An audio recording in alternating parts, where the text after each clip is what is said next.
It's about time for another Deep House skill session, and today we're going to take a look at things ranging from mixing to sound design, music theory hacks, and many more. So let's jump right in.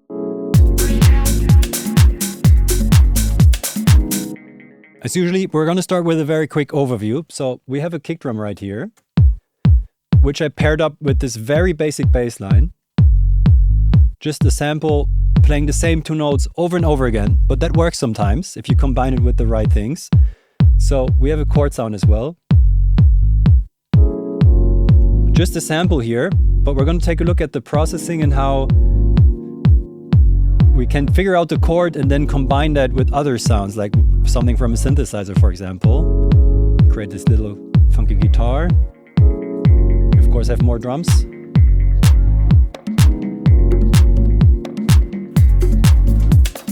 We're going to take a look at how I layer sounds and heads sometimes to get this nice and full sound. And then also some music theory hacks.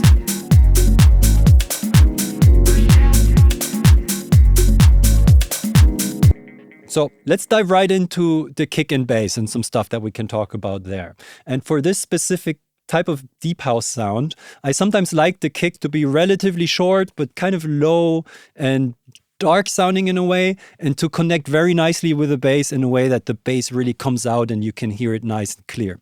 And let's put that into sound. So this is the kick drum that I started out with. It's short and punchy and nice, relatively short. You can see 100 milliseconds, but I wanted something lower. So I pitched it down 4 semitones. That right away turns it more into like a kind of a ball sound. If we open up like this oscilloscope right here, you can even see. So that's the kick now. That's the kick before pitching it down. Quite a bit shorter. Nice. But it's still relatively short. So this leaves all this space for the bass to kind of stand on its own. And if we bring in the bass sound now, you can see how, wow, okay, this really nicely connects with the kick drum. It fills up all the space. The bass is just playing 2 notes at the beginning, but then here you can have all the space to do some call and response stuff, maybe do an extra bass hit later on or something like this. But as a bassist, this is pretty cool. I'd say I picked these 2 notes specifically for 2 reasons. The first one is a bit mixing wise. So if we take a look at the frequencies now, in Voxengo span, for example, and say, let's check out just the kick drum.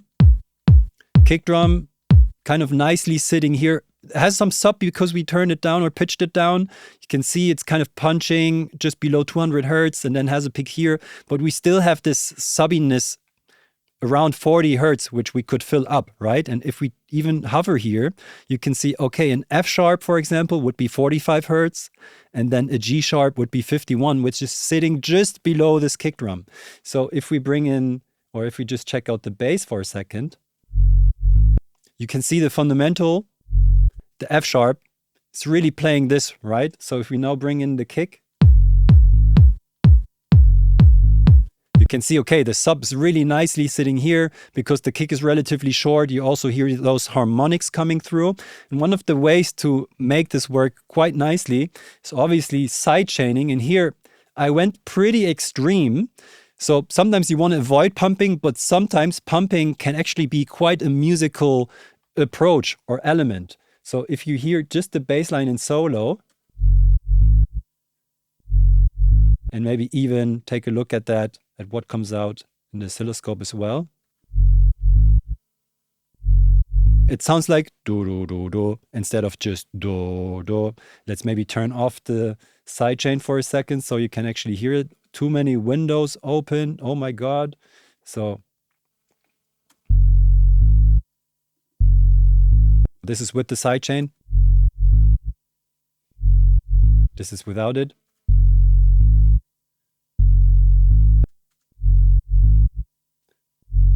Almost creates like a nice pumpy rhythm, right? And if you check that with the kick. And this helps you to make a really nice and fat track without crazy pumping, right? But it works together. Nice. And now the second reason why I like to work with these notes sometimes, here we have an F sharp and a G sharp, is that I often like in house or in deep house to work with pentatonic scales, but my skills on the piano are somewhat limited. And if you just play the black keys, you have a pentatonic scale, which is really easy to play because you already know how to get there, right? Obviously, my piano teacher would kill me, be like, this is not the real approach that you want to take, but it's kind of a nice hack that you can then easily later on come up with musical ideas because you know the pentatonic scale is going to work and you just have to hit the black keys. If you work in a different scale, you could, for example, transpose everything in a way that you get to play just the black keys if that helps you. But for me, it's like really nice and easy to create some runs. So for example, you heard it in the preview, the piano, but we're going to get into that in a second. Let's go actually to the chord sound. Once again, I wanted the track to be nice and deep. And so I kind of wanted the chord to sit just on top of the overtones of the bass line. If we take a look at that in frequencies once again, visuals just sometimes help, especially if you're on YouTube. You can see, okay, the chord starts around 100 Hertz and peaks around 300. If we take the bass line,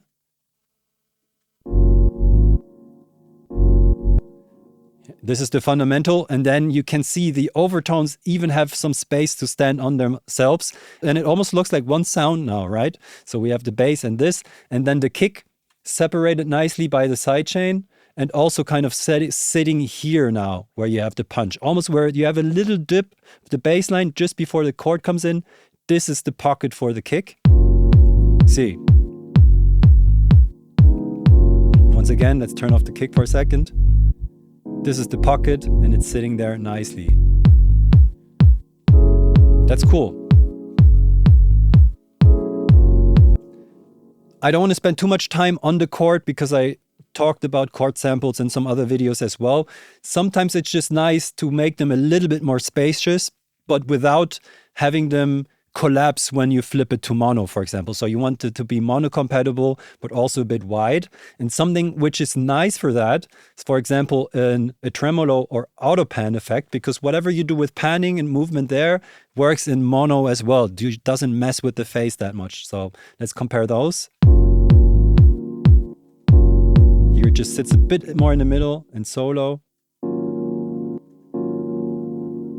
A little bit of stereo effect. Then this whole flow idea of the pumping of the sidechain also works nicely with chords. So for example, here, I sidechain something out, but not as much, but it gives you this pumpiness. Once again, you also gain a little bit of headroom. And then to kind of cluster things up a little bit, I selected a delay with a rhythm, which is going to have a similar effect because of how the notes are. That's maybe, you hear it's the same rhythm or pumping at the same rhythm, and I just mix that in a bit with some delay between left and right, which now is kind of just a quiet widener once again. That's cool. Let's put that with the bass and our kick.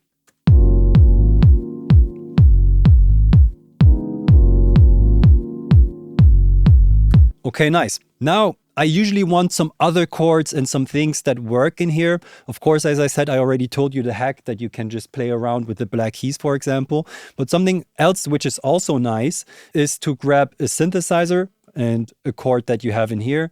For example, let's start this from scratch. Just picked from my sample or my preset pack, the Jupiter 9 pad. Let's listen to that for a second. This is nice. But the chord didn't match that well for what I would want to have here. And the minor 9 was a bit too dense because I already have this dense chord. So what you can do to kind of now set this up in the trimmers, you can adjust the chord. And for that, I just went once again for span. And I wanted to see, okay, what's in this chord? Because here it says, okay, A major 7 with 9, 11, and 13. That's a bit too much. So let's see if we just have that. Here we go. So this is that chord, and we can now see the notes. We have a G sharp, we have a D sharp, which is 7 semitones higher, then 3 semitones higher. You have the F sharp, and then the A sharp. Let's just take really the first few here. So we're going to go into Diva and adjust the chord that we have. So we're going to set the stack to just 4, turn these off and say like, okay, the first one is going to stay the same. The first one went straight to 7 to have like an inversion. Then this one was 10. And then for the last one, let's take 14 to have like the 9 in there. Okay, let's see how that combines. That sounds really nice as well. Let's see if that works with our chord. If we play that in parallel. Nice. Okay, I have to turn off the MIDI over here for a second so we can listen to that cleanly. But now, what this is playing, I can mimic that with the chord I have now. Just playing a C sharp, playing a D sharp, C sharp. So now I have more options than with the original chord if I want to put some bite in there, like open up this a little bit more. That's maybe a bit much, but you obviously want to have your chords in a way that you can also adjust them over time.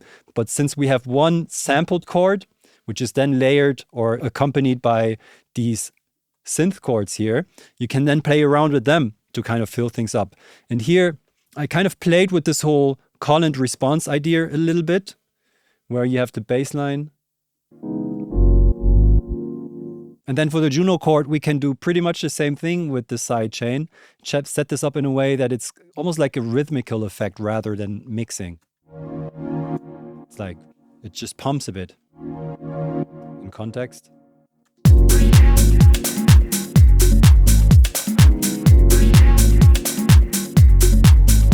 So you're getting kind of 2 birds with 1 stone, gaining some headroom, but also creating a nice pumpy musical effect with that.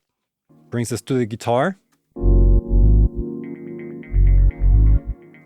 Kind of fills up the space where the bass line isn't playing.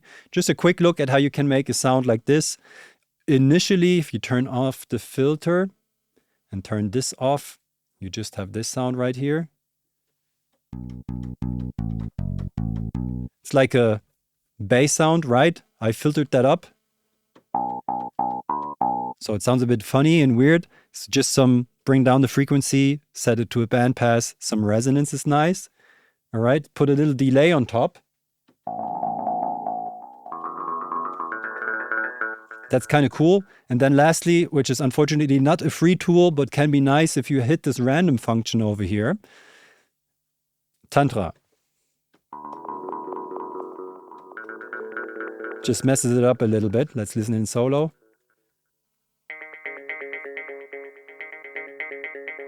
Because in these deep house tracks, I sometimes like to have something like a funky guitar sound or something like this, but I don't play the guitar and I hate going through loops. So I sometimes try to mimic it a little bit with stuff like this.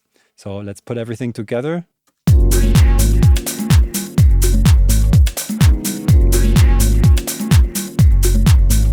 Okay, all right, let's do a little bit on the drums.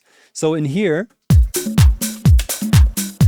I like to dirty things up, and something which is particularly dirty here, I would say, is on the conga groove. I added a spring reverb coming from Convology XT. Looks like this, just for you, so you've seen it once. And then I put a little low cut afterwards. And what happens with spring reverbs is they create these funny, resonating, springy sounds sometimes. So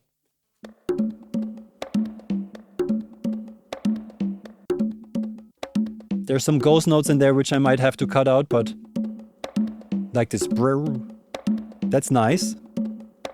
And these type of textures, in my opinion, are the secret to kind of getting a nice and full sound. So for example, I also have some other synthy stuff in here.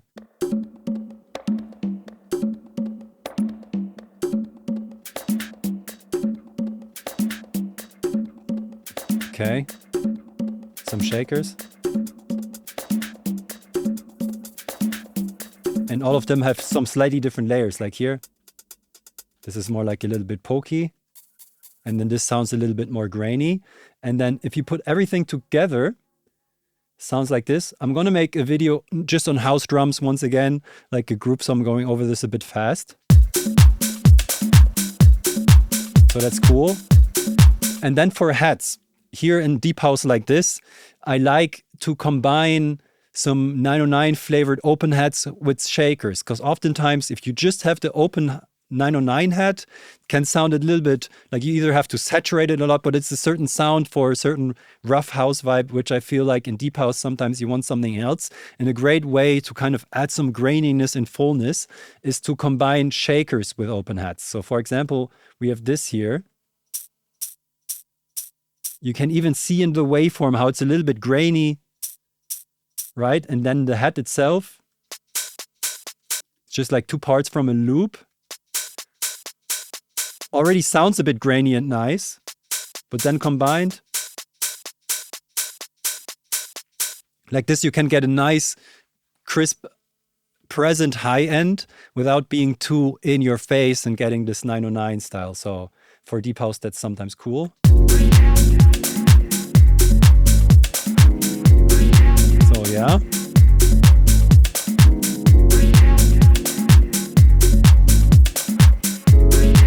Cool starting point. Then, as I said, as a little music theory hack, here, for example, we have a string machine lined up. And because of being able to just being able to press just the black keys, you could just like really jam it out.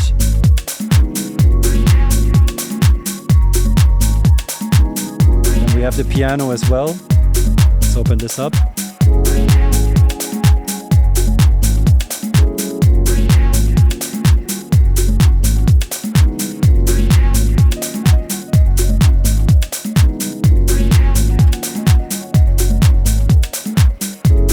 So sometimes the stuff that comes out is terrible, sometimes it's great. What I like to do is use an echo effect on like pianos or something like this, because I like to put in some fills or some runs or something like this, but I can't play them that well yet. And if you think about it, if you have like a run or a fill, you're just going down or up a scale in a certain pattern. So for example, like going a few down. Something like this, of course. But then if you do that with an echo effect, it's kind of doing this job for you because it's repeating the notes.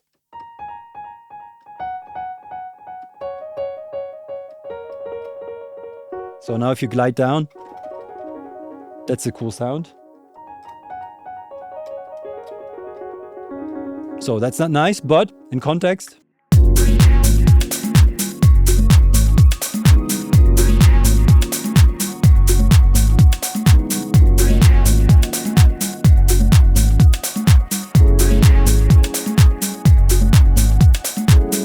Okay, it's up to you to turn this into something even nicer. Let me know if you have any questions in the comment. This was kind of a quick one to just go over a few things. I want to make part 2 about this, turn this idea into a full track, because that's once again something that people often struggle with, and I think making some more videos about that might be nice as well. Feel free to check out my packs and my website. You find some stuff over there. For example, the Diva preset, which we worked on here, is in there, which is nice, and some other stuff as well. Besides that, I'm looking forward to see you in the next one. Ciao.